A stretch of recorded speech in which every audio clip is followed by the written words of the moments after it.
Well, great to see you here today in the Healing Heart moment together, Healing Heart Circle.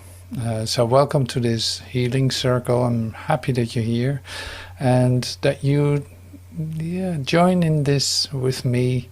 I know you do, so this is like a beautiful possibility to experience the circle of Christhood, as Joel says it. It's like, I love that term, circle of Christhood.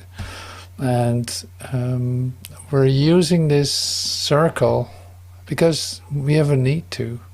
We want to be reminded of our full Christhood and say, clean, purify, let our minds be purified from any other idea that can be followed or entertained for a moment, but has nothing to do with the true nature of our being. And that's wonderful. Imagine that you can do that, which is what we do right now. It's like this is an actual opportunity to come in touch with that what is real about you, that in fact dissolves any other idea, because it literally isn't true. Now, seeing that the mind construct from which we started, the human mind construct, which was a very depressing idea about ourselves, had some collateral damage in imagination that is being cleaned up, and that's been cleaned up for us.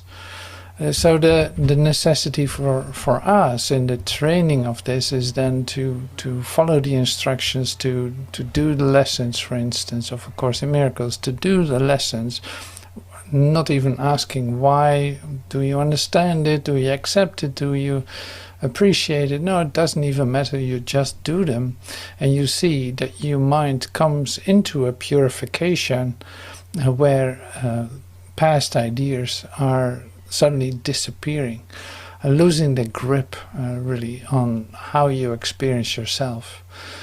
And that goes layer by layer, because you are built up, and to a certain extent you are built up in layers, in layers that are also virtual, like they're not really layers.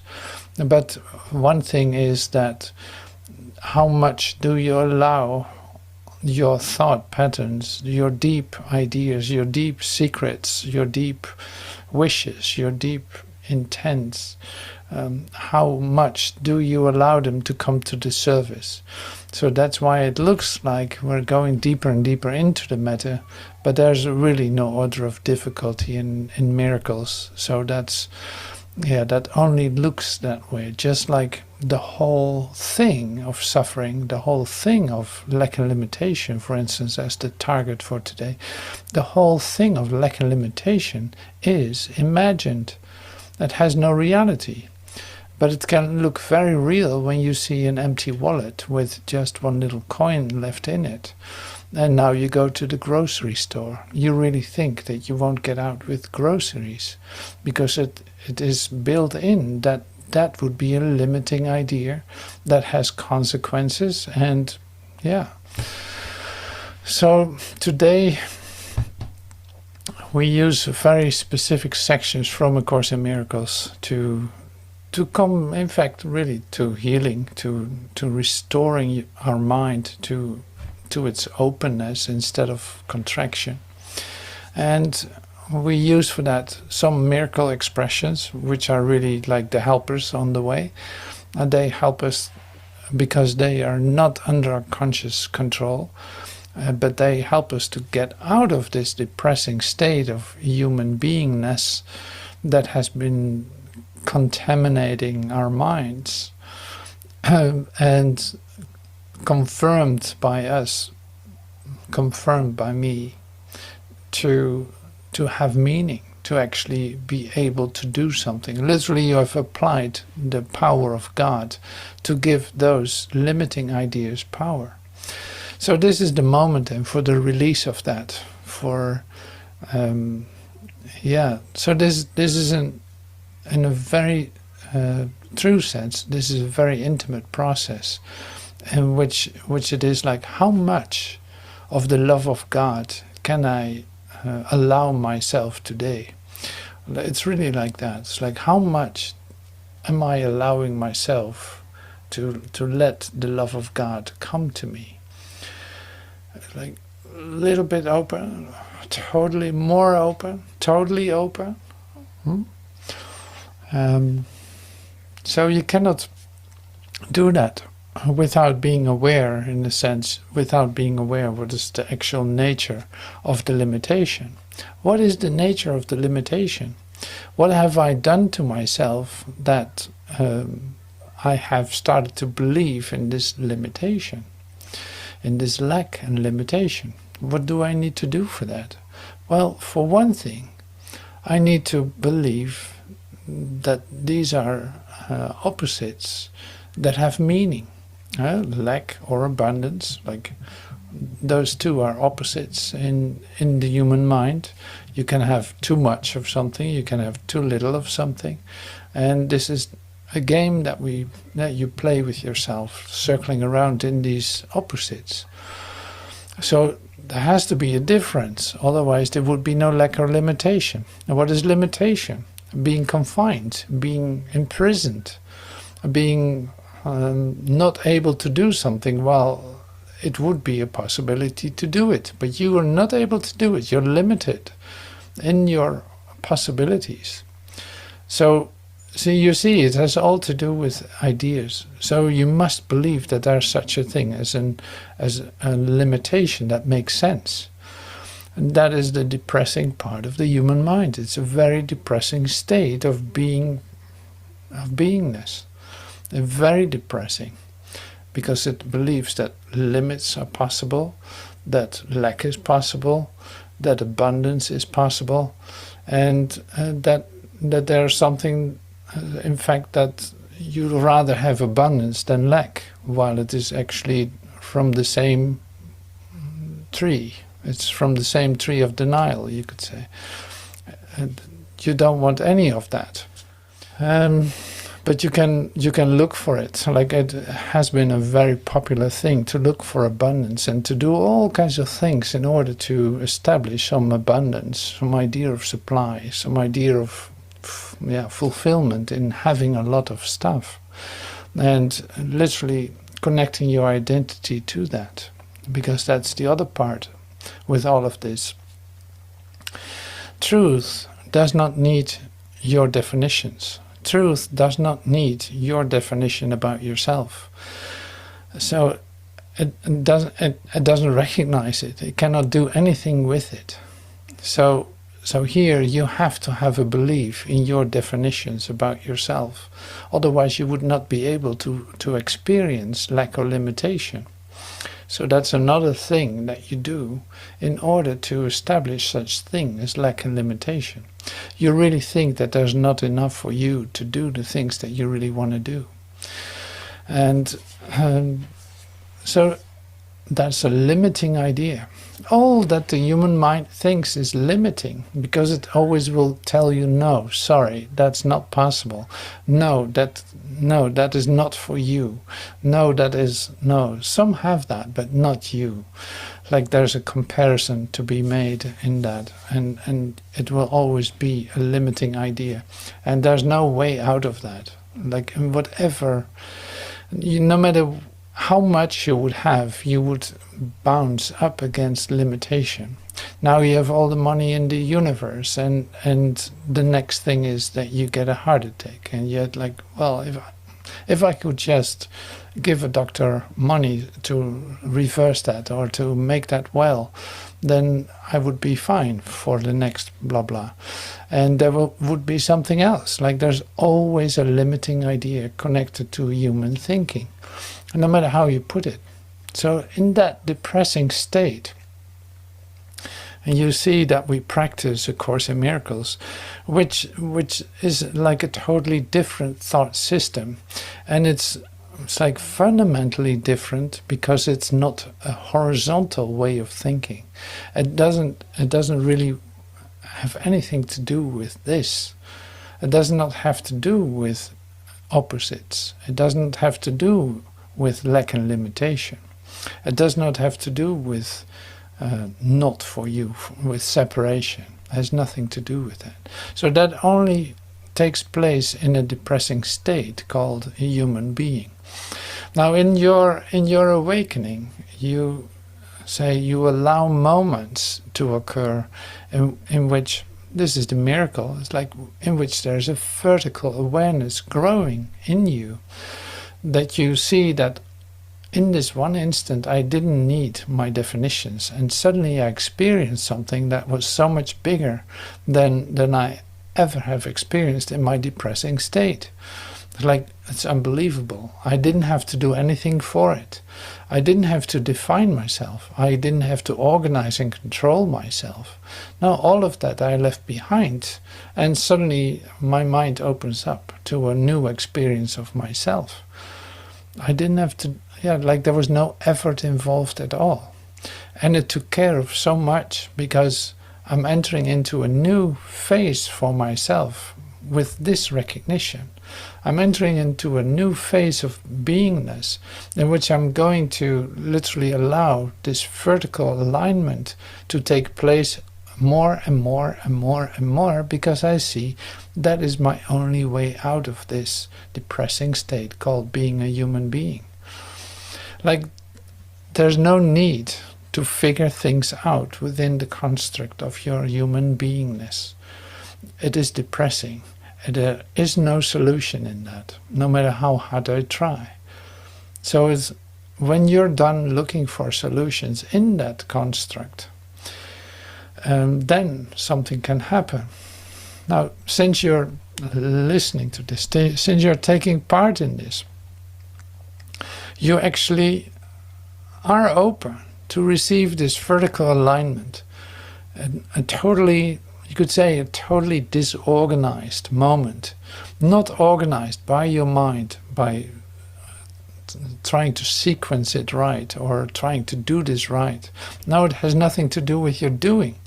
It has nothing to do with what you think is valuable. It has nothing to do with what you think that you are. But it has everything to do with being open and releasing all that, all your ideas, seeing that you don't need them at all. Now this miracle-minded state is becoming your anchor. Even though you're in the world, you're not of it, because you're not occupying your mind with distraction on a horizontal level. You learn not to do that. You learn to stay right here and right now, but also it's like there's a great activation taking place in your mind. The activation is this, is that you are actively denying any temptation to define yourself in whatever way, whether that's a spiritual idea, whether that's a human idea, whether that's who knows what. You are not defining yourself. So you become very much activated in releasing every idea, so that the only thing that's left to do is basically being open and extending yourself in every moment, in every situation. Extending yourself in this mind activation, in this vertical alignment, in this, like, I'm not going to define myself. I'm not going to be tempted to get myself into some kind of self-definition that would limit me in any kind of way. I'm staying right here to stay out of it. I'm releasing every thought. I'm keeping my mind actively, say, directed to the miracle, to the vertical alignment that is going to basically spontaneously open up every door for me to have a new experience of myself. An experience that is free of this depression, that is free of pain, that is free of lack and limitation, that is free of, you name it, any kind of human definition. And in that, when you are activated in that, the experiences become deeper and deeper, and you start to trust more what is going on, seeing that indeed there's no alternative but this. Like, it's literally the only real thing that is making sense, and that takes you out of where you found yourself a moment ago. So how does that work then in practicality?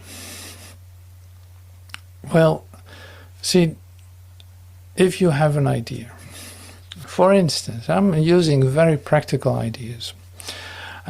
This one is for some of us, like, might be very actual, and that is, okay, there's a retreat coming up. There's a retreat coming up.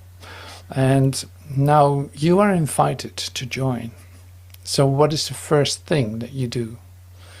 Is that trying to figure out if you have enough money to go, or trying to figure out if this or that, if you can do that, or whatever the consideration is, the consideration that is coming up for you is a consideration of limitation. So, in other words, you don't have to do that. It is not the way to enter into achieving that what it is that you feel that you want, that is given you as an invitation where you want to say yes to no matter what. So if that is what you want, like if you feel this yes coming up, then you first have to decide, yes, this is what I want, without your concerns about how this is all coming to you, or how this is all working out, or like, no, step into it completely disorganized. Step into it open-mindedness, and with open-mindedness, you're not in charge here. The only thing was, here's an invitation, a lovely invitation. Are you willing to accept? And it's like, this is what I want. Okay, I feel a yes. I feel a total yes. I want that. Now things can fall into place. Will they fall into place by themselves? Yeah, by you being active in your mind, you could say. Not to organize it, not to do all these things, but to listen to, how am I supposed to do this? There will be an answer at a certain time. In the moment that you need that answer, it is right there. In the moment that you see, like, oh yeah, now is a great time. It's coming to me. I didn't even have to organize it. I didn't even have to do anything for it. Here it is presented to me. And here, now I can do that. Like, this is, for instance, just with an idea of going to something after you've been invited to do that. And that the yes to it is more important than anything else. Because now the universe can give it to you, you could say. If you believe in ideas of giving and all this, like, yeah, I say yes, now it can come to me. It will be shown to me how this works out. And there's no have to, must do in any of this. No, it is literally given. It is given to you. It is effortless, because this is not organized in a horizontal way. So I've seen this at work many times, in the most beautiful examples with it. It's so quick that you cannot think of it. For instance, one thing was this, like, I wanted to be with Master Teacher. And I was a painter. I had no idea how I could ever get the money together to do such a thing. But the only thing that I heard was, yes, I want this. And within 24 hours, somebody was calling me, asking me to make a mural. And I said yes to that too. It's like, oh wow, that would be great. That's lovely. I work for a couple of weeks and then see what happens. So the moment I come with my brushes and all this, I come to the place where I actually would make the painting. They said to me, well, the neighborhood doesn't want it, but we've decided that we just want to pay you anyway. So they gave me the money, and I could go get some tickets to actually go to the United States at that point. And so it was given to me. But that was just part of the story. It's like that was all within 48 hours. I had my tickets. Was I active in doing? Yeah, I was completely willing to do anything to get there. Was I actively pursuing? No. Was I following the leads that were given me? Yes, absolutely. Very active. I'm very motivated too. This is just one example of it, but this is a very beautiful example, and it just continues. Like, how do you know that there's a provision for that, what is coming to you, where you only have to say yes to? Like how do you recognize these things? How do you recognize that? Well, this is the only thing that comes to you that you want, and you say yes to it. Now, you have no idea how that will fall into place, and it's not of your concern either. So you have to get used to this kind of disorganization. There's no other word that I can use. Like, it's disorganized. In human ways, it would be disorganized. You have no idea what is going to happen. And as a human being, you would say, like, well, you're crazy. You should know that this and this is secured before you do anything like that. Like, no, this is completely open. It's going to be fine. It's like, this is going to be given. How about that? I don't have to struggle for it. I don't have to sacrifice for it. I'm just receiving this open. I'm willing to do anything for it. But I will be shown what to do at what point and how that will look without effort or struggle. Now, how does that relate to lack and limitation? Well, that has a lot to do with it. So it's like you have to allow yourself to come into a disorganized state where you're not in charge, you're not in control, but you trust what is coming to you. You say yes first before you do anything, or you say no, of course, if you don't want to.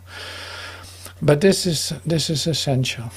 Okay, so I have some background information. So the miracle part I already shared with you, in accord with my will. So I will keep it short because I want to take time to have a healing session together. In accord with my will is what Jesus says. Now, the miracles occur naturally as expressions of love. The real miracle is the love that inspires them. In this sense, everything that comes from miracles, everything that comes from love is a miracle. This explains the first point, which is like there's no order of difficulty in miracles, related to the lack of order. All expressions of love are maximal. Miracles are a form of healing. They supply a lack and are performed by those who have more for those who have less. Miracles are a kind of exchange. Like all expressions of love, which are always miraculous in the true sense, the exchange reverses physical laws. Listen to this. Which are always miraculous in the true sense, the exchange reverses the physical laws. A miracle is a reversal of the physical order because it brings more love to the giver and receiver. Now, this is a wonderful expression. Like, a miracle is a reversal of the physical order because it brings more love to the giver and receiver. Yeah, there we go. So that's, what is this information? It's like, what are these miracle principles? Aren't they wonderful? It's like, it is so amazing. You cannot go to your bank with this and say, like, well, yeah, I'll read this and so give me a loan. Like, no, that's not how that works. If you would say, like, well, I'm believing in miracles because they reverse the physical order, would be beautiful to express that. Like, it would be beautiful to express that. And it is beautiful to live by it, because it gives you a security and a safety, a sense of safety that you cannot find. Like, it has no relationship with your human thinking. How beautiful is that? Like, here's more love for the giver and the receiver. That's why it reverses the physical laws. Like, it was the last thing you thought of that would establish a change in the physical order, wouldn't it? That already in itself is amazing. So here's the miracle. It reverses the physical order because it gives more love to the giver and the receiver, both.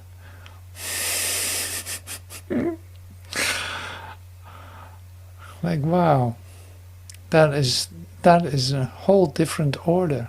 It has nothing to do with this world. So that's why you can allow this miracle. It is miraculous what is occurring. The depressing state of human beingness is so limiting and so sticky and dark that there's nothing possible. It will always be lacking. It will always be painful. It will always be a struggle, is what you learn. There's no way out of that. Within that construct, there's no way out of it. It is tough and it is dark and there's no way out of it. That is human depression. The human depression state, you could say.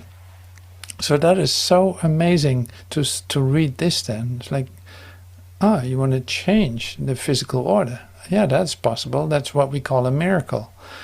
The change of the physical order. It gives more love to receiver and giver.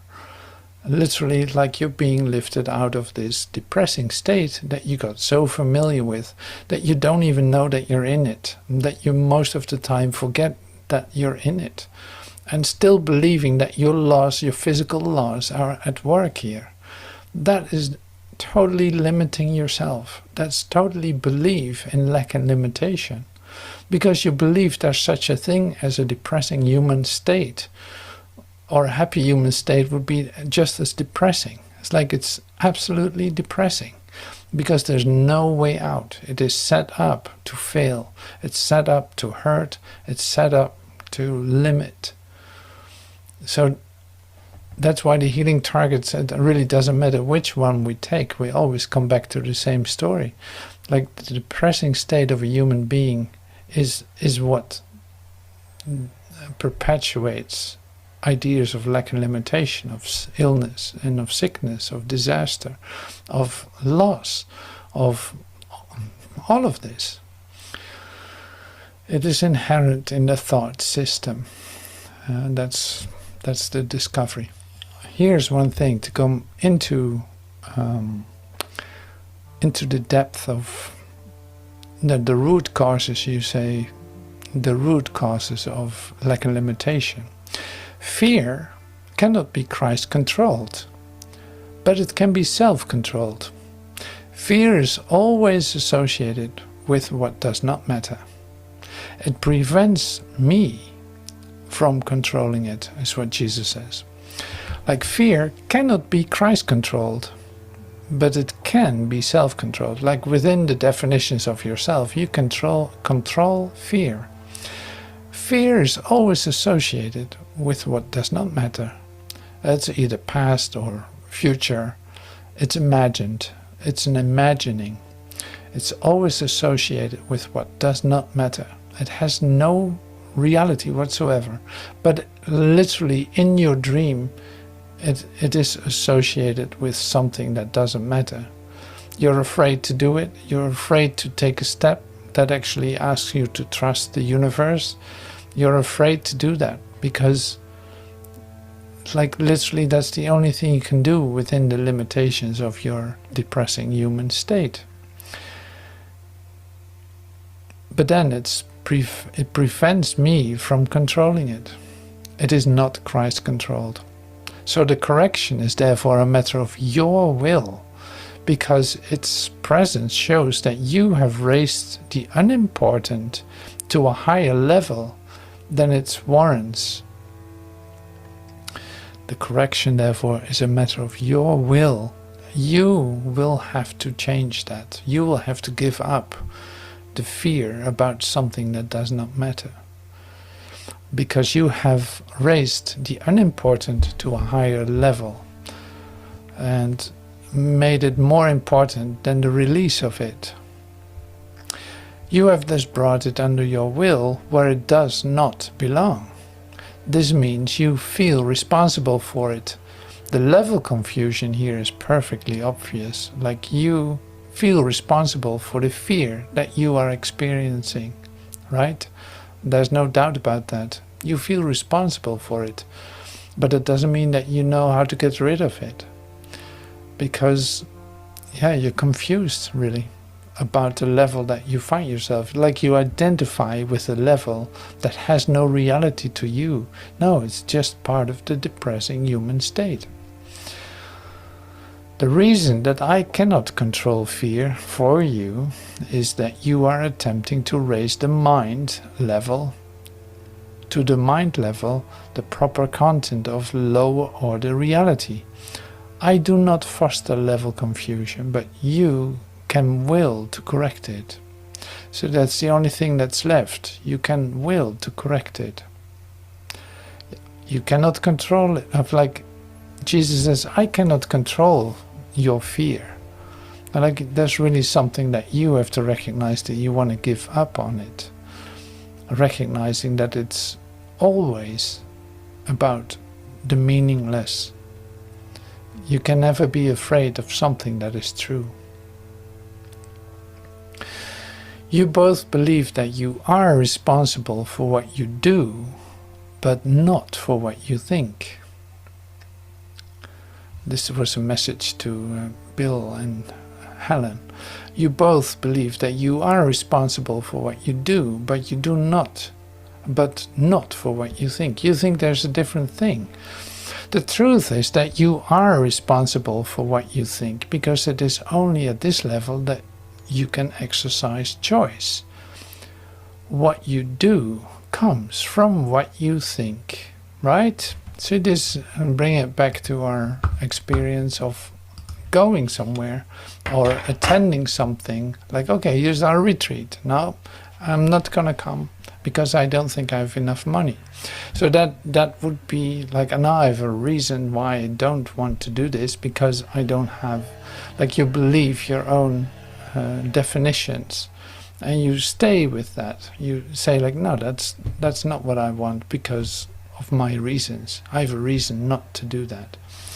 And I use this just as an example. You don't have to take that serious in the sense of the form, but more of the content that I'm trying to convey. It's like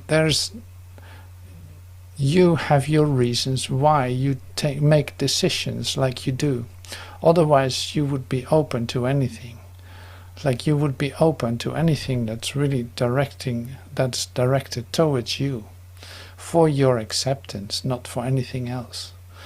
It might not directly be the one thing that you want to do in your considerations about yourself, but your considerations about yourself have only to do with how you define yourself.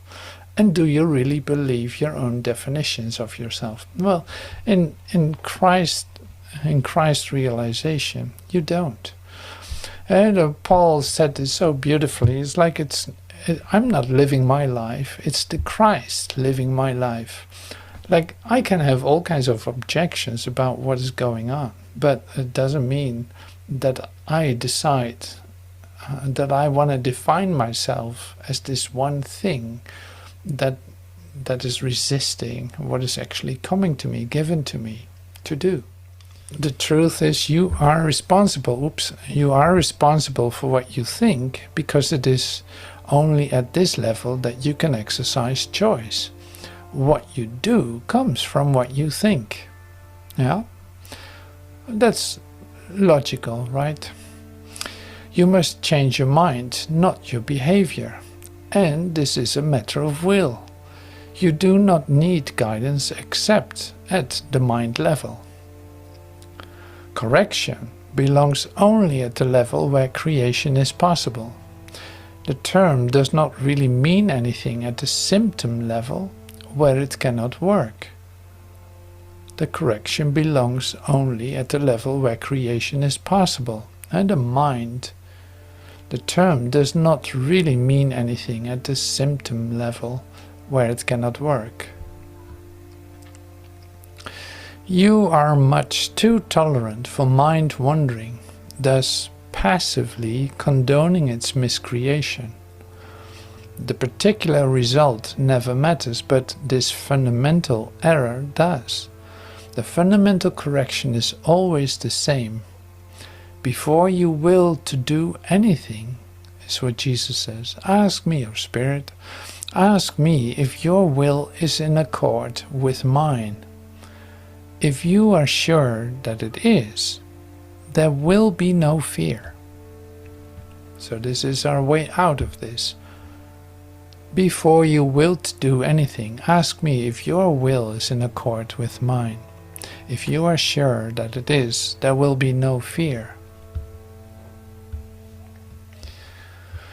So coming back to the idea, are much too tolerant of mind wandering and thus passively condoning its miscreation, is where this comes along. It's like where you discover what it actually is that you're doing by thinking, and that is literally like you take your ideas, your considerations serious. That's where the trouble starts, you could say.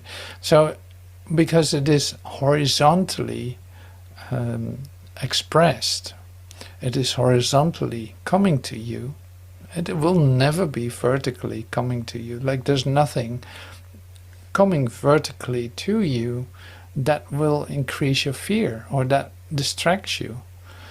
Now you can say that's the wonderful distraction. It would be the holy instant. But it's not a distraction, it's a confirmation of your true beingness. So the considerations that you have are always on a horizontal plane. In other words, you are looking for solutions within the depressing state of a human mind, which has no solutions, which has no openings. No, it only knows lack and limitation.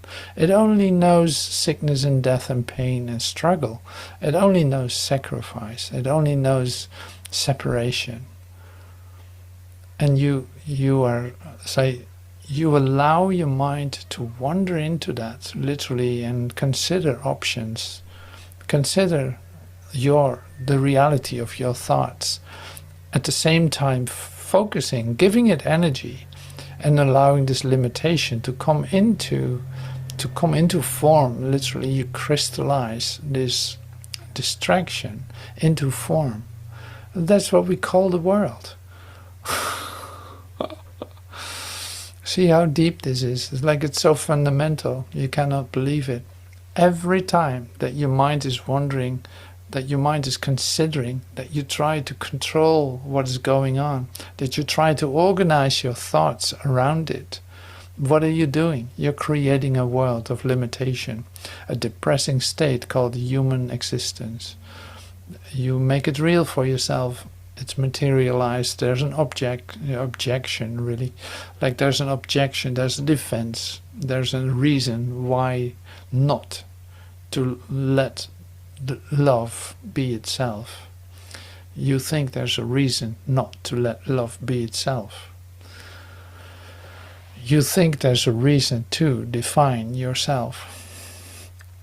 You think that there's a reason to limit yourself. See, and here's exactly the point where the shift can occur. You can say, like, where you can allow healing to occur. What is healing then?